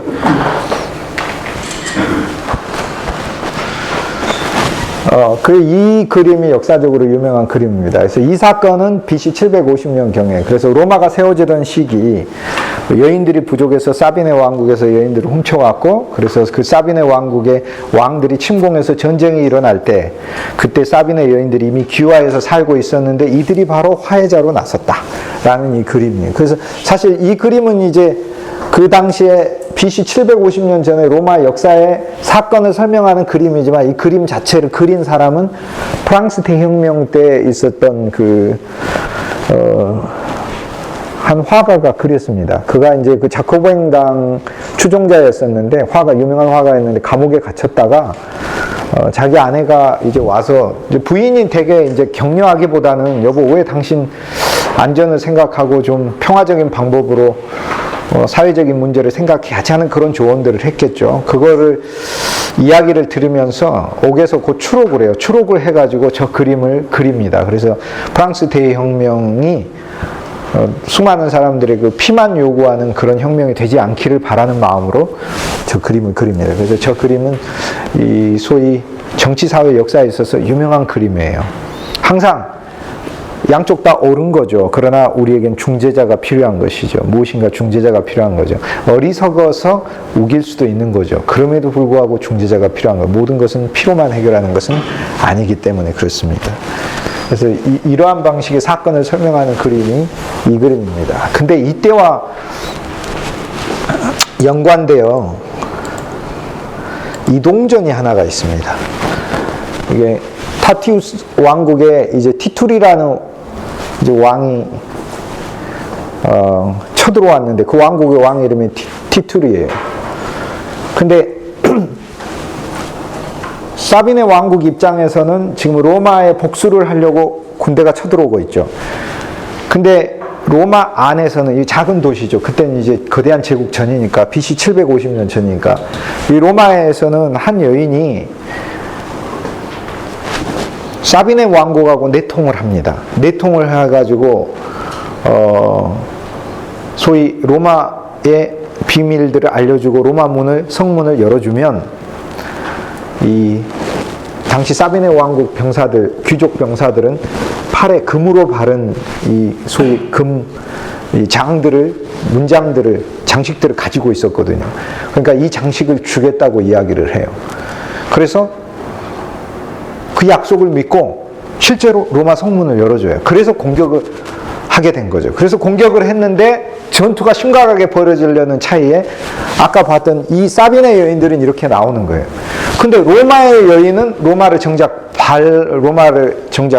배반하고 소위 반란이 아니죠. 이제 공격해 오는 왜적들에게 오히려 협조해 준 그런 배신자가 됐다라는 것을 보여주는 동전이에요. 근데 이 장면은 뭐냐면 이제 문을 열어줬는데 이 여인이 문을 열어주고 나서 그 사비네 왕국의 병사들을 쫓아가면서 나에게 빨리 약속했던 금을 주시오. 당신 팔들에 있는 그 금들을 떼주시오. 그러는 거예요. 그러자 그 병사들이, 사비네 왕국의 병사들이 그 로마 여인을 이렇게 보면서 내 팔에 있는 금을 당신에게 주겠습니다 하면서 양쪽에 2명의 병사가 이 로마 여인을 방패로 눌러서 죽이는 장면이에요. 오히려. 그러니까 약속을 지키는 게 아니고. 그런데 이 사건은 BC 750년 전에 일어났지만 이것을 BC 100년경에 또 동전 수십만 개를 만들어서 로마 제국에다가 뿌립니다. 그럼 뭐를 얘기하겠어요? 제국을 배반한 자는 이런 비극적인 최후를 맞는다라는 것을 동전에 넣어가지고 뿌려요. 그래서 저 동전도 정말 드문 건데 이 동전은 주의해서 만지시기 바랍니다. 훼손 상태가 심해서 너무 비싼 거기 때문에 제가 온전한 걸 살 수가 없었고 훼손 상태가 심한 거를 제가 샀어요. 그래서 만지실 때 주의해서 보시기 바랍니다. 이렇게 해서.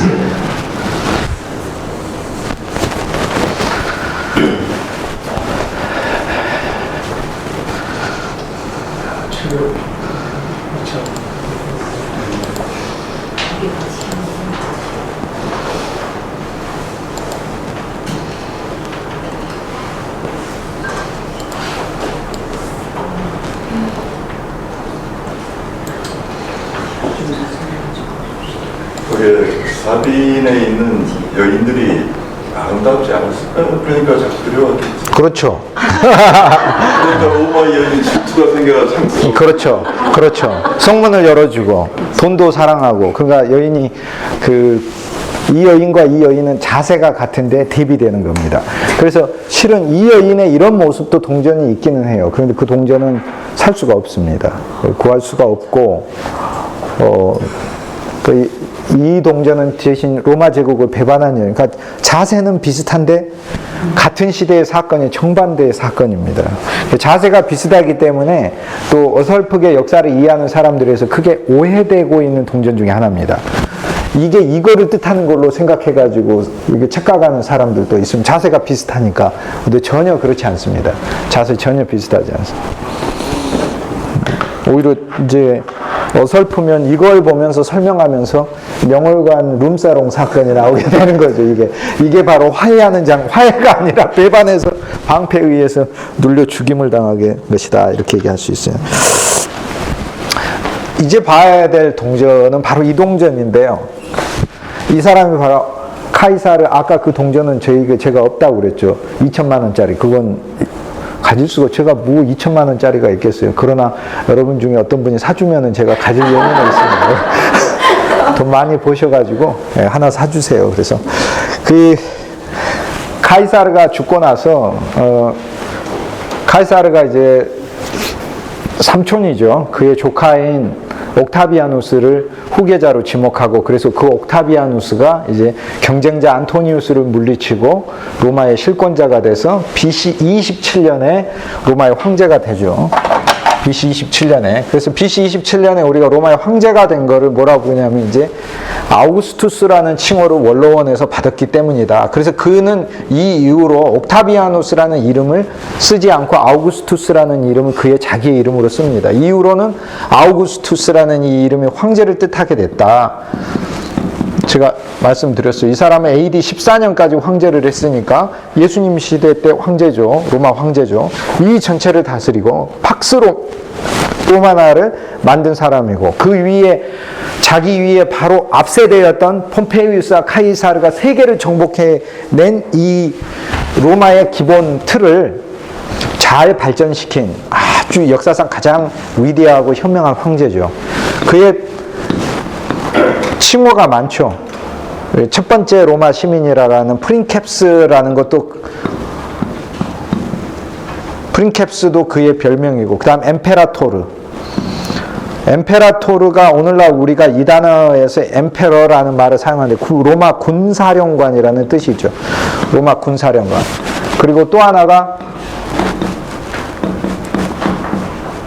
폰티펙스 막시무스라는 칭호가 있어요. 여러 칭호가 있습니다. 그래서 이거는 대제사장이다라는 뜻이에요. 그래서 그가 아우구스투스가 가졌던 칭호예요. 그런데 이 아우구스투스는 사실 굉장히 검소한 사람이었어요. 그 전에 왕들을 보면은 이 통행을 하고 그럴 때 거대한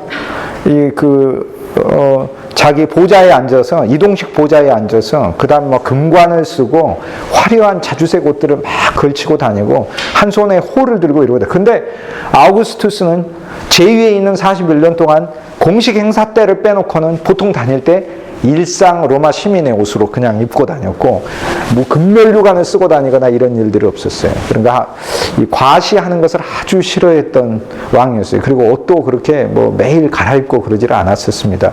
자기 아주 소탈하고 소박한 그런 황제로 알려져 있어요. 그 아우구스투스의 주화예요. 이 아우구스투스 주화인데 이것은 상태가 참으로 좋은 거죠. 그러니까 이거는 굉장히 비싼 가격입니다. 저거는 상태가 별로 안 좋은 것이죠. 그죠? 얼굴이 많이 파이고 그랬었으니까. 제가 이걸 소장하고 있겠습니까? 저걸 소장하고 있겠습니까?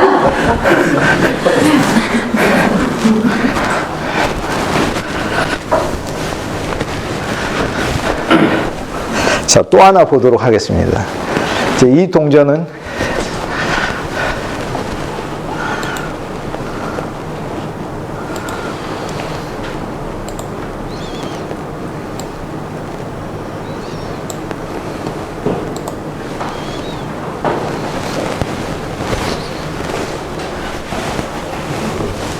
다 같은 동전인데요.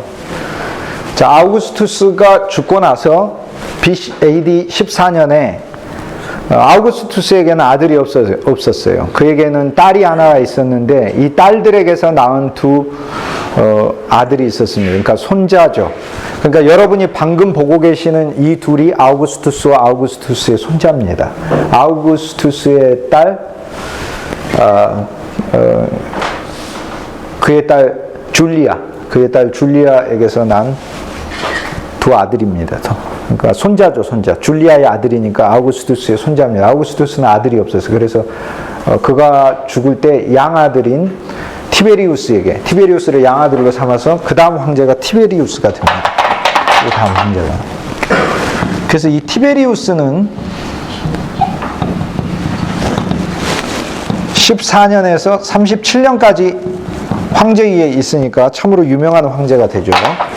근데 이 티베리우스, 예수님은 아우구스투스 때 태어나고 티베리우스 때 활동했기 때문에 티베리우스의 동전이 예수님 시대 때 가장 많이 퍼져 있는 동전이죠. 왜냐하면 황제가 바뀌게 되면 이전 동전들을 세금으로 다시 들어오면 그거를 새 황제의 초상이 있는 걸로 찍어가지고 다시 내보내니까. 물론 안 들어오는 것도 사용할 수는 있습니다. 그러다 보니까 지금까지 내려오는 거죠. 그리고 이후에도 화폐로서 가치는 여전합니다. 그러나 새 황제들은 기왕이면은 이제 새로 찍어내는 것이죠.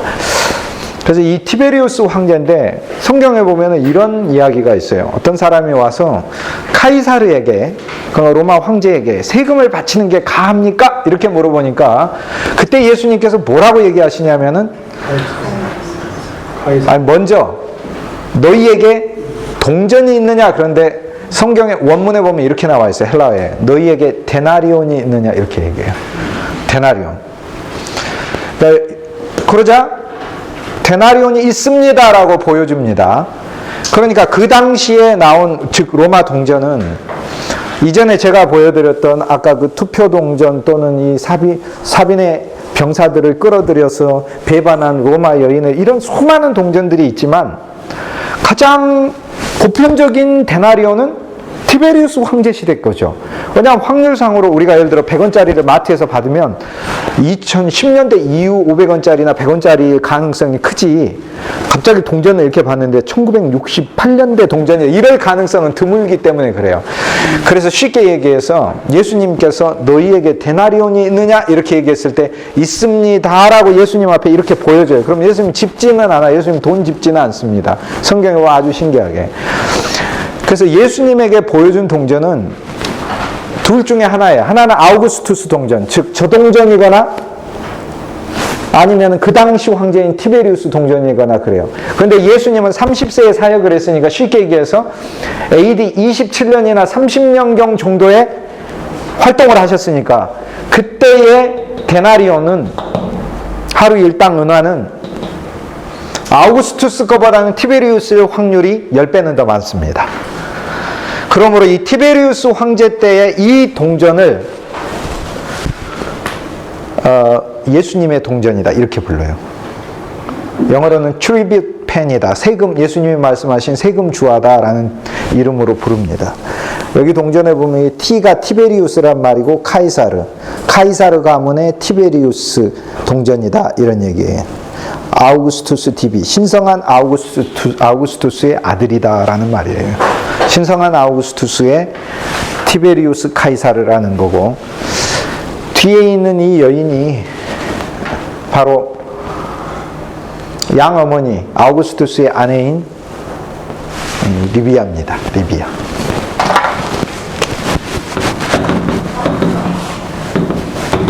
리비아입니다. 아우구스투스에게는 아내는 리비아고요. 그의 딸은 줄리아입니다. 줄리아.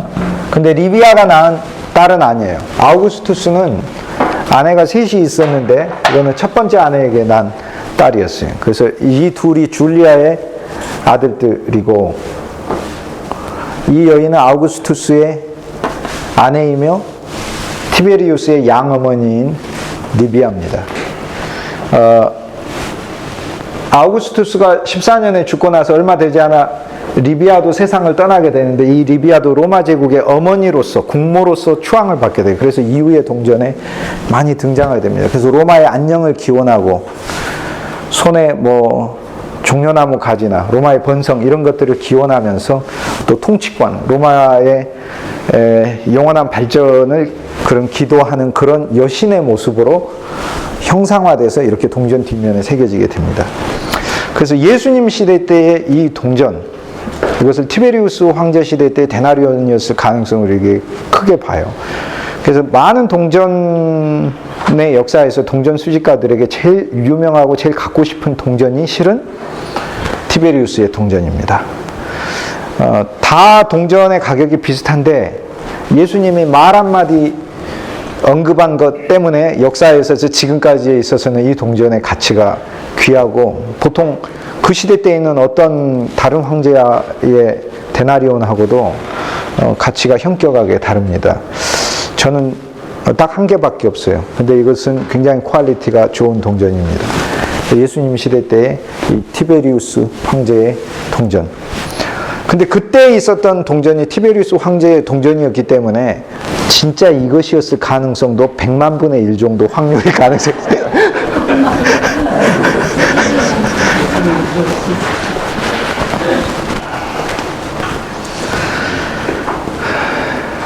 그래서 그 모양이 좀 오그러져 있는 아우구스투스 동전과, 그죠? 여러분이 보고 계신 게 이거하고, 지금 상태가 굉장히 좋은 이 동전하고 지금 두 개를 보고 계십니다.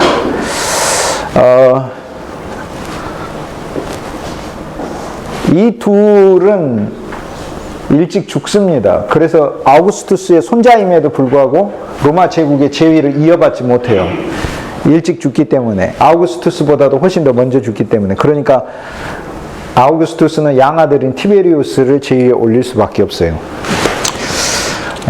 이 아우구스투스의 부인이 셋이 있었는데 첫 번째 부인에게 딸 줄리아를 낳았다고 했죠. 그런데 이 아우구스투스, 쉽게 얘기해서 세계 역사에 나오는 이 위대한 황제의 딸이었음에도 불구하고 그녀의 운명은 참으로 비참했어요. 결혼을 자기 마음대로 할 수 없었고요. 아버지가 결혼시키는 대로 결혼했습니다.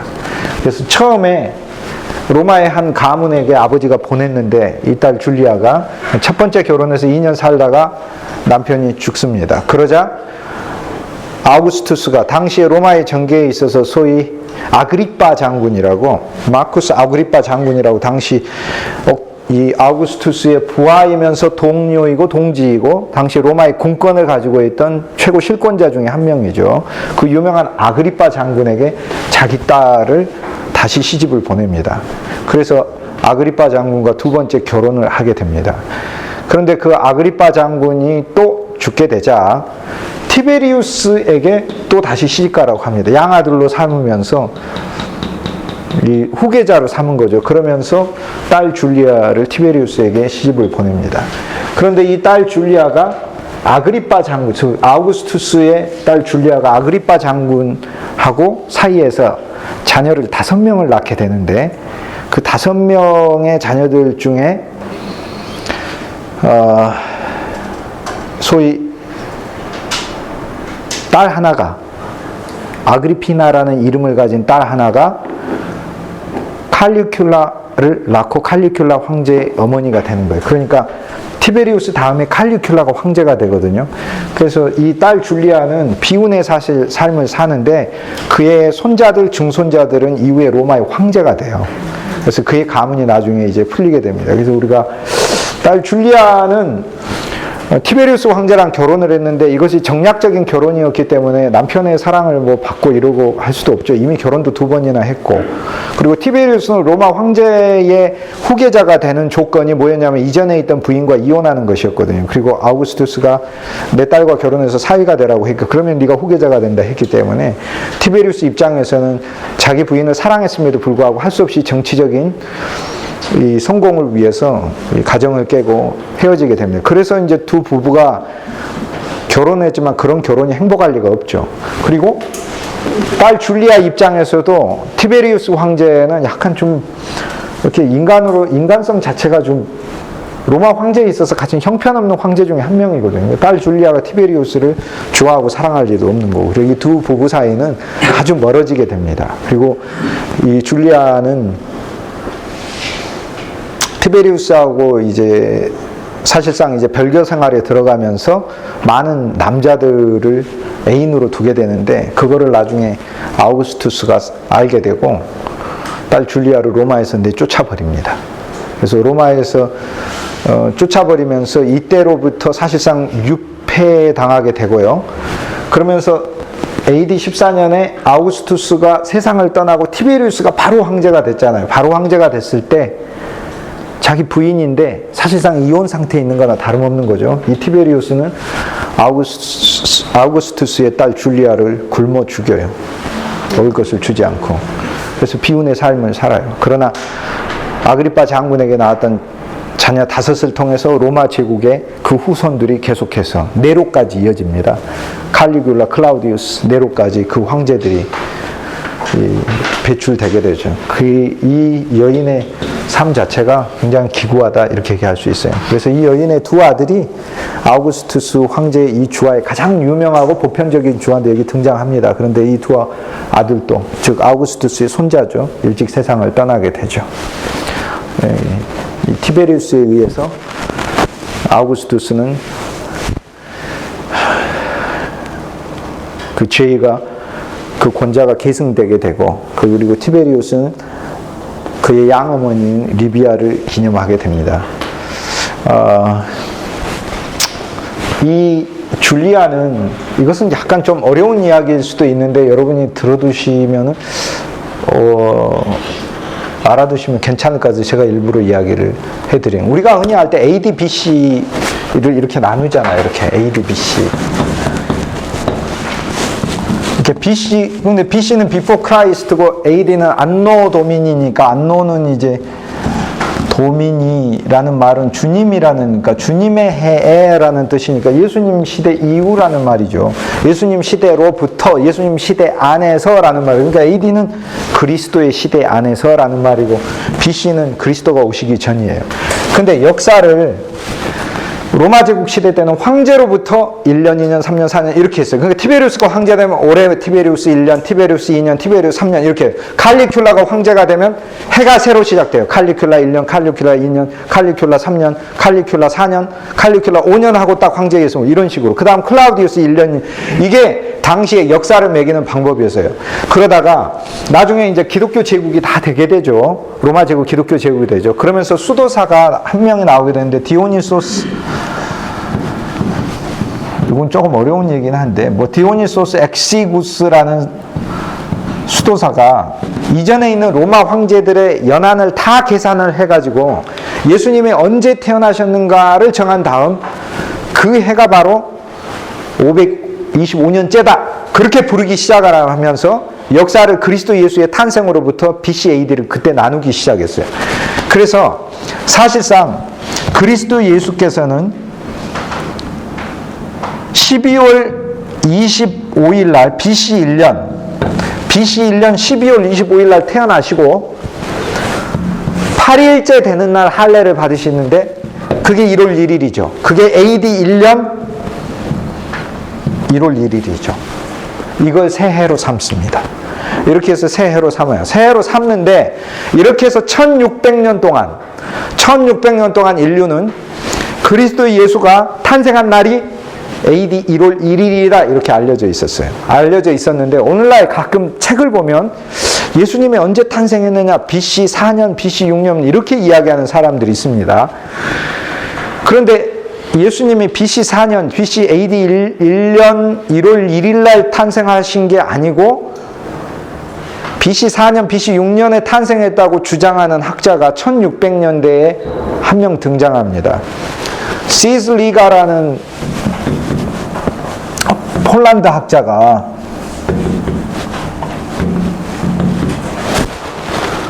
폴란드 학자가 1600년경에 고대 역사 기록을 다 읽어봐가지고 어떤 기록이 나오냐면 여기 예수님이 태어나신 곳에 여기 북부에 보면은 이곳을 확대를 하면 이렇게 크게 호수가 하나가 나오는데 갈릴리 호수라는 게 있어요. 이 갈릴리 호수 북부에 보면 성경에 나오는 베세다라는 지명이 있습니다. 이 베세다라는 지명을 원래 이곳을 다스리고 있던 헤롯 대왕이 죽고 나서 그의 아들들에게 물려줬는데 헤롯 대왕이 죽자마자 헤롯 대왕의 아들 중에 하나인 헤롯 빌립이 이 베세다라는 곳의 지명을 줄리아 이름을 따서 줄리아스로 바꿉니다. 이 베세다는 쉽게 얘기해서 베드로가 그곳 출신이고 안드레가 그곳 출신이고 요한도 그곳 출신입니다. 이렇게 알려져 있어요. 빌립도 그곳 출신이다 이렇게 알려져 있어요. 그런데 헤롯 빌립이라는 헤롯 대왕의 아들이 아버지의 뒤로 있어 아버지가 죽자마자 이 지역을 이스라엘 지역을 다스리게 됐을 때 베세다라는 지역을 줄리아스라고 아우구스투스 가문의 여인의 이름을 따서 줄리아스로 바꿨다라는 기록이 요세푸스의 기록에 나와요. 그런데 요세푸스의 기록에 나오는데 이 시슬리가라는 사람이 역사를 연구해 보니까 줄리아가 많은 애인들을 둬가지고 아버지 아우구스투스가 니는 우리 가문에 수치를 주었다라고 해서 내쫓았다고 했죠. 그 쫓은 시기가 BC 2년인 거예요. BC 2년. 그렇다면 빌립이 헤롯의 아들 헤롯 빌립이 쫓겨난 여인을 그 아버지가 죽자마자 이 지역의 통치자가 돼서 아우구스투스 가문에 잘 보이려고 베세다를 줄리아스로 바꿨는데 그렇다면 아버지가 죽자마자 이곳을 도시 이름을 줄리아로 바꿨다는 이야기는 줄리아가 쫓겨나기 전이었을 것이라고 가정을 하는 거예요. 그러니까 BC 2년이 아니고 BC 4년경 정도 아니면 최소한 BC 6년경에 그 아버지 헤롯이 죽고 BC 4년경 정도에 빌립이 이후 왕이 된 다음에 베세다라는 갈릴리 호수 북부에 있는 그 인근에서 예수님이 5,000명을 먹이십니다. 이 베세다라는 곳을 줄리아스라는 곳으로 바꿨다. 그러니까 예수님의 탄생은 AD 1년 1월 1일이 아니고 최소한 줄리아가 로마에서 쫓겨난 BC 2년 이전이다 라고 주장을 해요. 그래서 이때로부터 많은 사람들에게 예수님은 BC 4년경이나 BC 6년경에 태어났을 것이다 라는 이야기가 오늘날 어찌 보면 막 정설 같은 이야기로 내려오고 있습니다. 그래서 사실상 많은 사람들이 심지어는 이 목사님들도 계시니까 책을 보면 예수님 탄생이 BC 4년에서 6년이다 이렇게 적어져 있는 책들이 많이 있어요. 그러니까 여기서 이제 우리가 큰 혼란이 하나 생겨요. 예수님의 탄생을 기점으로 역사가 나뉘었는데 왜 갑자기 예수님 탄생이 AD 1년 1월 1일이 아니고 갑자기 BC 4년, BC 6년으로 바뀌었는가? 그러니까 그걸 처음 주장한 학자가 이 시슬리가라니까요. 폴란드 학자 1600년대. 그가 이렇게 주장을 하니까 예수님 탄생이 BC 4년, BC 6년이다. 그러니까 그 주장을 케플러라는 과학자가 받아들여가지고 그럼 BC 4년과 BC 6년 사이에 천체에 혹시 공중에 큰 별이 나타나는가 보자. 별을 보고 동방박사가 있었으니까. 그래서 케플러가 그때 이상하게 행성이 하나로 직렬로 이렇게 서면서 큰 별이 나타났던 그런 기록을 얘기할 수 있다. 뭐 이런 주장까지 내면서 갑자기 유럽 사회에 있어서는 예수님이 BC 4년이나 6년에 탄생한 것으로 알려지게 됩니다. 이때로부터 이제 우리는 역사가 또 400년 정도가 지나서 사실상 최근에 역사학 학문이 더 발전을 하게 되면서 새로운 사실들이 알려지게 됐어요. 많은 문헌들을 보다 보니까. 빌립이 요세푸스의 이제 기록에 베세다라는 곳을 줄리아, 그 딸 이름 줄리아로 바꿨다 이렇게 되는데 요세푸스 기록에는 딸 줄리아라고 돼 있질 않아요. 그곳을 아우구스투스 가문의 줄리아의 이름으로 바꿨다 이렇게 돼 있어요. 그런데 아우구스투스의 아내 리비아는 딸 줄리아를 유배시키고 나서도 아우구스투스는 이상하게 자기 아내를 줄리아라고 불렀어요. 우리가 가끔 남편들 중에서 보면은 자기 아내를 아이 이름으로 부르는 사람들이 있습니다. 아이 이름으로. 그래서 아내 리비아를 줄리아로 부르게 되고 로마의 여러 역사책에 보면은 리비아는 줄리아로 불린다라고 얘기를 하게 되는 거예요. 그래서 오늘날에 상당수 많은 학자들은 요세푸스 기록이 이야기하는 줄리아, 즉 베세다라는 마을, 베드로의 고향, 베드로가 그곳에서 낳고 안드레가 낳고 예수님 제자들이 나왔던 베세다라는 이곳을 줄리아라는 그의 딸이 아니라 아우구스투스의 아내의 줄리아를 가리키는 것으로 봅니다. 그것으로 보고 헤롯 대왕의 아들 헤롯 빌립이 즉위하자마자 바꾼 것으로 보지 않고 그로부터 시간이 한참 지나서 명명한 것으로 보기 때문에 이 소위 시슬리가가 그의 주장 전제가 요세푸스의 기록에 나오는 헤롯 대왕의 아들 빌립이 베세다를 줄리아라고 바꿔 불렀고 이 줄리아는 BC 2년에 축출당했으니까 그렇다면 헤롯 대왕이 BC 2년 전에 죽었다는 이야기고 헤롯 대왕은 베들레헴 아기들을 죽인 벌을 받아서 죽었기 때문에 베들레헴 아기들을 죽인 사건은 BC 2년보다 훨씬 이전에 일어났고 그렇다면 예수님 탄생도 훨씬 전에 일어났다는 이 가정을 가졌는데 이 가정 자체가 틀린 게 되는 겁니다. 이해 가십니까? 이게 무슨 얘기인지. 좀 어려운 얘기인데. 다시 이제 간단히 이야기하면 예수님의 탄생을 오랫동안 1600년 동안 AD 1년 1월 1일 날 그러니까 태어나시기는 BC 1년 12월 25일에 태어나고 8일째 새롭게 할례를 받으면서 이스라엘의 할례 예식은 새롭게 하나님의 백성이 된다는 뜻이니까 8일째 할례 받은 날이 1월 1일이에요. 그래서 이때로부터 우리는 그리스도 예수의 탄생이라고 실은 1600년 동안 모든 사람들이 그렇게 알고 있었어요. 그런데 400년 전에 저 시슬리가라는 사람이 요세푸스 글을 읽다가 베세다라는 마을을 줄리아스로 헤롯 대왕의 아들이 즉 아버지가 죽자마자 바로 바꿨다는 기록을 보게 돼요. 그러면서 그의 박사학위 논문에다가 예수님 탄생은 줄리아가 BC 2년에 그의 아버지로부터 로마로부터 축출당해서 가문의 부끄러운 이름이 됐는데 부끄러운 이름을 헤롯 빌립이 바꿨을 리가 없다. 그러므로 이 사건은 BC 2년 이전에 일어난 사건이다. 그렇다면 BC 2년 이전에 헤롯 대왕이 죽었고 헤롯 대왕이 죽었다는 얘기는 베들레헴 학살도 그 전에 있었고 예수님 탄생도 그 전에 있었을 것이다 라고 주장을 하게 됩니다. 그런데 이 주장이 지난 400년 동안 많은 사람들에게 알려져서 역사책에 예수 그리스도가 BC 4년이나 6년에 태어났을 것으로 이야기를 해요.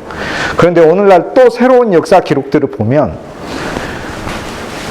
이 헤롯 빌립이 베세다라는 마을을 줄리아로 바꾼 것은 딸 줄리아 이름을 따서 바꾼 게 아니고 아우구스투스의 아내 리비아, 즉 쉽게 얘기해서 여기 앉아있는 이 여인이 리비아인데 이 여인의 또 다른 이름이 줄리아였다는 것이 역사에 발견된다는 이야기예요. 그렇다면 저 시슬리가가 그렇죠. 줄리아가 BC 2년에 축출당했으니까 그 전에 헤롯 빌립이 왕이 됐고 그 전에 헤롯 빌립이 왕이 됐다는 건 헤롯 대왕이 그 전에 죽었다는 거고 그 전에 죽었다는 건 베들레헴 아기들이 또 그 전에 죽었다는 거, 그 예수님이 또 그 전에 탄생했다는 이 모든 전제가 다 깨지는 거죠. 그렇죠. 그래서 그런 기록들이 요즘 역사 문헌을 통해 많이 나요. 그래서 예수 그리스도는 AD 1년 1월 1일 날 탄생하신 것으로 그렇게 봐야 이것이 맞습니다. 그래서 오늘 이것이 이제 또 하나의 거대한 그리스도가 언제 탄생했는가에 대한 하나의 전쟁입니다. 그거와 관련해서 소위 이 리비아라는 여인, 이 여인이 바로 또 다른 이름이 줄리아였다는 겁니다. 그래서 로마의 황후들의 이름을 보면 줄리아라는 이름을 많이 씁니다. 이후에 왜냐하면 존경스러운 이름이기 때문에 그래요. 근데 이 줄리아라는 이름은 원래는 딸 이름이었지만 이 딸 이름은 부끄러운 이름이 돼서 이 이름으로 쓰는 게 아니라 아우구스투스가 자기 아내를 줄리아로 이름을 바꿔서 부르고 그 이후에 역사가들도 줄리아라고 이야기할 때는 딸보다도 아우구스투스의 아내 리비아를 가리키는 말로 사용했기 때문에, 그래서 헤롯이 베세다를 줄리아로 바꾼 것은 그의 딸이 아니다. 결국에 이 사건이 그 이름을 바꿨다는 것으로 연대를 측정해가지고 예수님 BC 4년이나 6년에 태어났다고 하는 것은 아무 근거가 없다. 이렇게 얘기할 수 있습니다. 그리스도 예수는 1년에 태어났다. 이렇게 얘기할 수 있습니다. 1년 1월 1일. 예, 1년 1월. 오늘부터 1년 1월 1일로 알고 계시기 바랍니다. 그래서 세계 역사는 그리스도 이전과 그리스도 이후로 바꾼다. 이렇게 얘기할 수 있습니다. 오늘 이제 저는 여러분들과 함께 이제 2000년 전 동전을 봤는데요.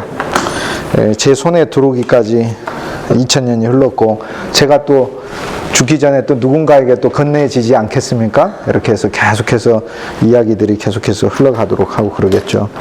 오늘 시간이 갔는데요. 어쨌든 오늘 하루 들으시느라 고생 많이 하셨고, 오늘 저는 여러 이야기들을 이제 보면서 우리가 모든 사건에 있어서 그냥 단순히 눈으로 보는 것 이상의 어떤 숨은 진실들이 있다는 것도 비판적인 시각에서 이렇게 볼 수 있는 그런 눈으로 오늘의 세계든 또 우리가 만나는 모든 환경에서든 그렇게 이해했으면 좋겠어요. 심지어는 어떤 사람에 대한 이야기들을 들을 때도 우리가 직접 귀로 듣는 그 이상의 또 어떠한 진실이 있을 것이라는 것을 우리가 생각하면 많은 문제들에 있어서 더 포용 있는 그런 마음으로 좀 대할 수 있지 않을까 이렇게 생각합니다. 다른 사람의 팔목에 끼어 있는 그런 황금 보고 살지 마시고 어느 곳에서나 이렇게 싸움을 막아내는 그런 사빈의 여인이 되시기를 바라겠습니다. 감사합니다.